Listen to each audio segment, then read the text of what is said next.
Hola y bienvenidos a Camino de Páginas. ¿Cómo están? Espero que estén muy bien. Yo estoy muy contento de traerles hoy una nueva reseña y en este caso de hablar de un libro muy interesante, al menos para mí, en definitiva, muy interesante, pero sobre todo un libro muy importante para la literatura rusa del siglo XX. Eso sí, ya para mí y para mucha gente, o sea, no solamente para mí, sino para gente que realmente sabe de lo que está hablando.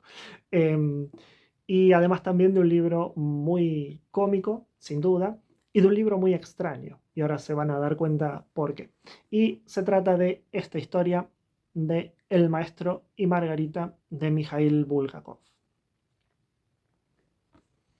Mikhail Bulgakov fue un escritor ruso que nació en el año 1891 en Kiev, en lo que hoy diríamos Ucrania, y que murió en el año 1940, a los 48 años de edad.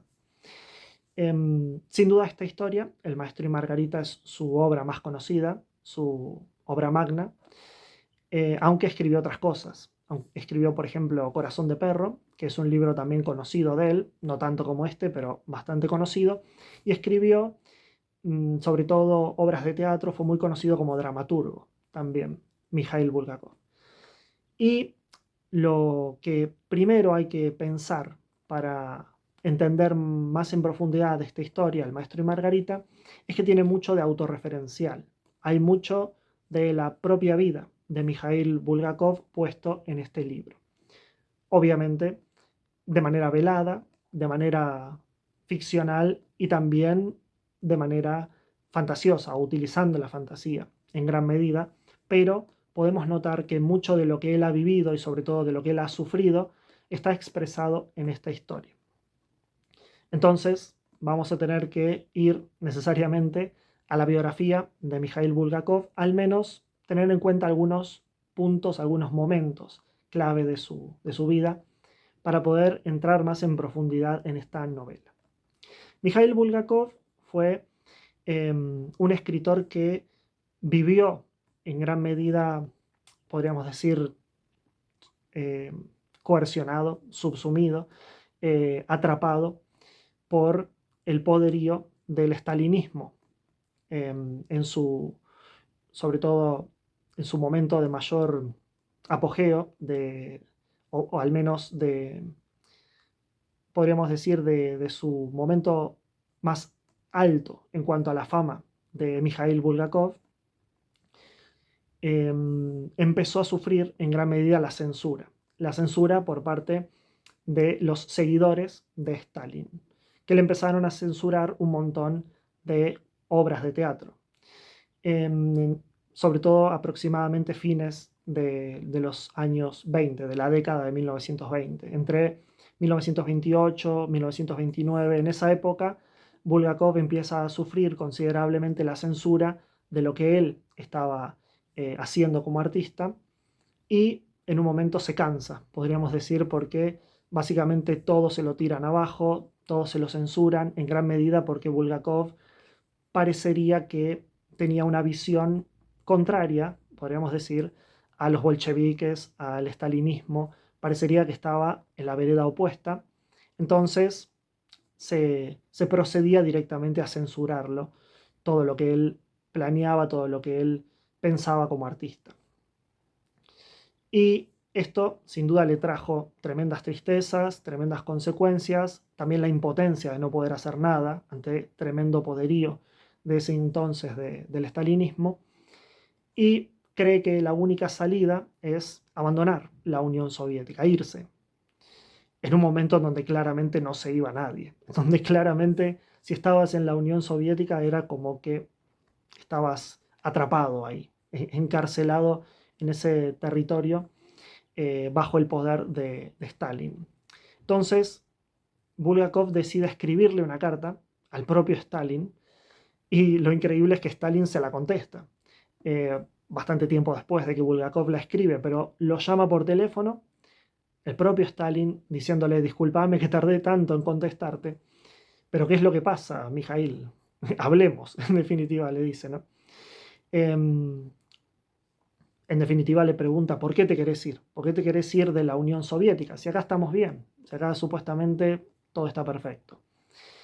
Y Bulgakov en ese momento se dice que no se animó, podemos decir, a repetir otra vez la petición. Bueno, repetir otra vez estoy diciendo dos veces lo mismo. No se animó a repetir la petición de dejar la Unión Soviética.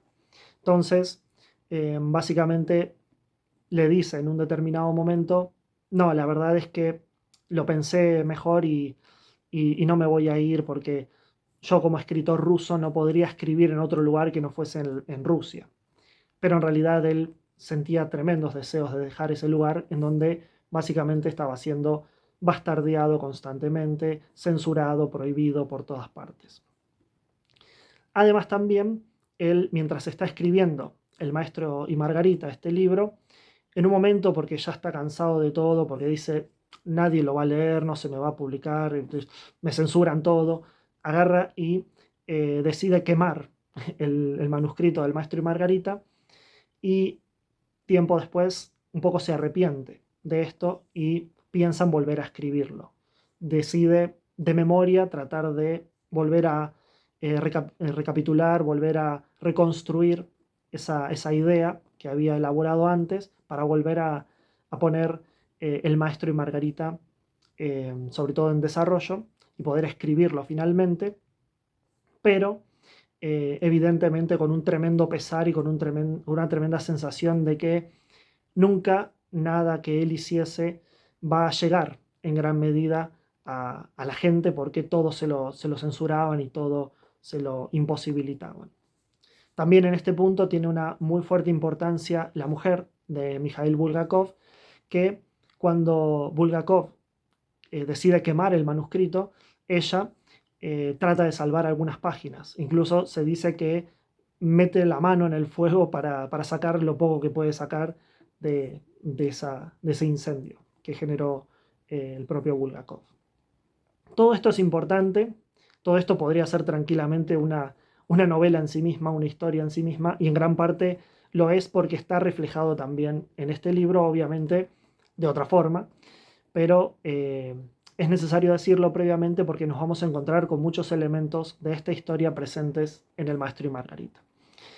El maestro y Margarita en sí, vamos directamente al libro, nos narra la historia de estos dos personajes, del maestro y Margarita, pero no los vamos a conocer hasta bastante avanzado el libro, hasta, podríamos decir, hasta la mitad del libro. No nos encontramos ni con el maestro ni con Margarita, pero vamos a conocer a otros personajes bastante importantes para el libro y también bastante interesantes.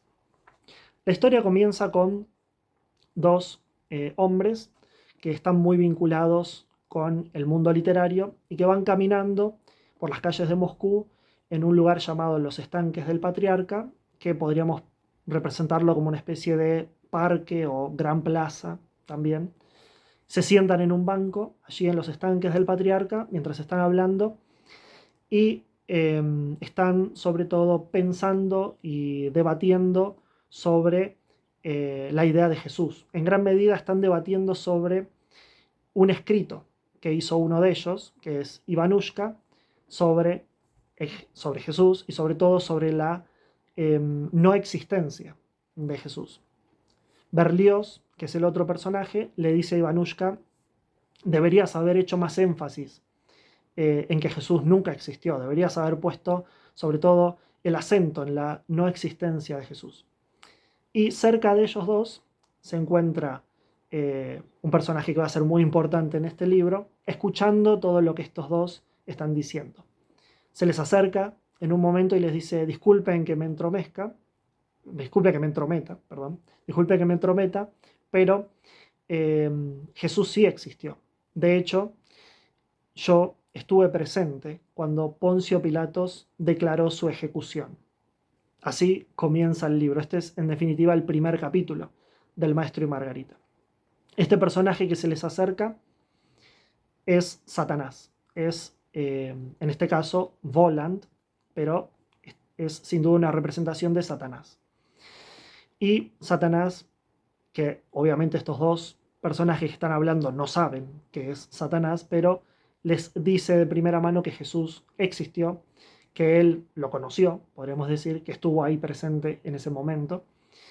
Y la historia nos lleva ya directamente en el segundo capítulo a la historia de Poncio Pilatos, a contarnos qué es lo que pasó en ese momento en el que Poncio Pilatos declara la ejecución de Jesús junto con otros dos hombres, y sobre todo las repercusiones de esta decisión por parte de Poncio Pilatos, sobre todo para él mismo, que está muy presente este elemento de la culpa, del remordimiento presente en esta historia. Tenemos entonces dos elementos ya de entrada bastante interesantes, que es, en primer lugar, que apareció Satanás. Ya de entrada apareció Satanás en la Rusia de 1930, que es mientras va sucediendo esta historia, que podríamos decir el presente, en el cual es escrito este libro. Eso por un lado, pero también tenemos por el otro la trama de Poncio Pilatos, de la ejecución de Jesús y todo este punto, que obviamente nos sitúa en el pasado, en un pasado bastante distante. Y en este punto uno puede preguntarse por qué. Me estás contando la historia de Poncio Pilatos, la historia de la ejecución de Jesús, que tiene que ver con el hecho de que Satanás se haya presentado en Moscú en 1930. O sea, ¿dónde está la relación? Sería la pregunta. Y a medida que vamos leyendo esta historia, a medida que vamos avanzando, vamos a ir viendo esas distintas pistas que nos va dejando el libro para ver por qué estos dos momentos tienen algún tipo de vinculación. Pero lo interesante también de esta historia, además de esto, es que Satanás no viene solo, Voland no llega solo, sino que llega con un séquito, con un grupo de personajes bastante estrafalario, bastante extraño, todos ellos, que van a hacer de las suyas, van a hacer un escándalo en Moscú. Van a generar mucho lío, podríamos decir. Muchos personajes de este libro van a terminar incluso en un gran neuropsiquiátrico que hay en Moscú a causa de la llegada de Voland y de su séquito. Y entre estos personajes tenemos a Koroviev, también llamado Fagot en el libro, que es una especie de ilusionista, incluso a veces se lo nombra como un hipnotizador. Tenemos a Behemoth, que es un gato que puede hablar, un gato negro que habla, y que es tal vez el más cómico del grupo, al que más le gusta generar disturbios, que le encantan las armas, que le encanta jugar al ajedrez, también beber alcohol, el vodka, por ejemplo, y que en muchos momentos de esta historia lo quieren matar y parece que es imposible matarlo. Le disparan por todos lados al gato Behemoth y nunca se muere. Y por otro lado tenemos a Azazello, que es el personaje tal vez que genera más temor en la población, sobre todo porque es el más agresivo, es un asesino, es un sicario, y si los otros son como el elemento cómico de esta historia, Azazello tal vez es el que más nos inquieta, posiblemente. Y también habrá otros, pero que aparecen más esporádicamente en el libro, una mujer llamada Gela, que está siempre desnuda, y también aparece la muerte, representado en un personaje llamado Abadona, pero aparecen muy poquito en el libro. Los principales son los cuatro, Voland, Koroviev, Behemoth y Azazello, que van a hacer de las suyas en Moscú. Van a generar disturbios tremendos que sin duda van a establecer la sensación y la necesidad de sacarlos de ahí de una buena vez. Todos van a querer que esta gente se vaya en un determinado momento. Y este grupo comandado por Satanás, por Voland, podríamos decir que es una especie de paralelismo o representación de lo que sería el estalinismo. O sea, posiblemente Bulgakov nos esté hablando de Stalin y de su gente, cuando nos habla de Voland y de su séquito, y de las repercusiones, los estragos que han generado en la Rusia de ese entonces. También un punto muy importante en esta historia es la historia propiamente dicha, la trama propiamente dicha del maestro y Margarita, que si bien se nos aparece más adelante, no por eso es menos significativa. Cuando conocemos al maestro, nos damos cuenta de que tiene muchas similitudes con el propio Mikhail Bulgakov. Vemos a un personaje que es escritor y a un personaje que en un momento también decide quemar lo que ha escrito y que en un momento también parece que no puede vivir cerca de la sociedad de ese tiempo, como también le pasó a Bulgakov, que se quería ir de la Unión Soviética. Entonces vemos tal vez una relación entre el propio Mikhail Bulgakov con el personaje de El Maestro, y Margarita vendría a representar sin duda a la mujer de Bulgakov, que siempre estuvo a disposición de él, que básicamente estuvo pensando mucho más en el propio maestro que en ella misma, o podríamos decir en el propio Bulgakov que en ella misma. Entonces vemos esta especie de vinculación entre los personajes con las personas reales de esta historia. Y la trama, en el caso de estos dos personajes principales, del maestro y Margarita, nos lleva a un momento en donde Margarita está tremendamente triste, apesadumbrada por estar casada con un hombre que no ama, mientras ella en realidad ama al maestro, y además no saber nada sobre el maestro, no saber qué es de la vida del maestro, dónde está, qué pasó con él. Entonces en un momento tiene la posibilidad de encontrarse con Voland, de encontrarse con Satanás en definitiva, y se produce el famoso pacto fáustico, es decir, el pacto con el diablo, el pacto con Satanás, que aparece por ejemplo en obras como el Fausto de Goethe. Hasta acá puedo contar de la trama, pasan un montón de cosas más, sin duda muy importantes, muy fuertes, muy potentes, pero puedo decir hasta acá para no spoilear todo. Lo que sí puedo mencionar, porque no hace mucho a lo que es el eje principal de la trama, es que nos vamos a encontrar con muchos momentos cómicos en este libro, protagonizados en gran medida por el gato, por Belmont, pero también por el resto de este grupito que se la pasa haciendo estragos en Moscú en la década del 30. Por ejemplo, uno de estos momentos cómicos va a ser un momento en donde a un personaje, a un presentador de una obra de teatro, se le desaparece la cabeza. Básicamente le sacan, mejor dicho, la cabeza y se la vuelven a poner tiempo después. Y parece que el personaje no muere. O sea, está un tiempo sin cabeza y después se la vuelven a poner y sigue como si nada, sigue vivo. Después nos encontramos con otro momento en donde una mujer desnuda vuela sobre un cerdo que aparentemente puede volar. Y después otro momento también cómico, estrafalario y extraño es un gran baile que organiza Volan, que organiza Satanás, en su departamento, que antes no era su departamento, pero ahora sí es su departamento. Cuando lean el libro se van a dar cuenta por qué digo esto. En donde el departamento parece muy chiquito, pero cuando entras ahí es inmenso, es una especie de ultramansión. Y también invita a este baile a muchísima gente, muchísimas personas, y están todos muertos. O sea, es el baile de los muertos, en donde Margarita también va a tener un lugar en este baile. Cosas así suceden en este libro y muchas más, muy extrañas, muy estrafalarias, además obviamente de los múltiples intentos de asesinar a este grupito y todos infructuosos, sobre todo al gato que siempre se sale con las suyas y termina sobreviviendo. Es una historia que particularmente me gustó mucho, me parece interesantísima, que tiene momentos también muy profundos, no solamente divertirnos, entretenernos con esta novela, sino también tiene momentos en donde podemos pensar que se reflexiona sobre la idea de dejar ir. Creo yo al menos, me dio esa sensación, que sin duda está bastante involucrado con lo que le ha sucedido a Bulgakov en su vida, ¿no? Esta necesidad de dejar ir tormentos muy duros del pasado.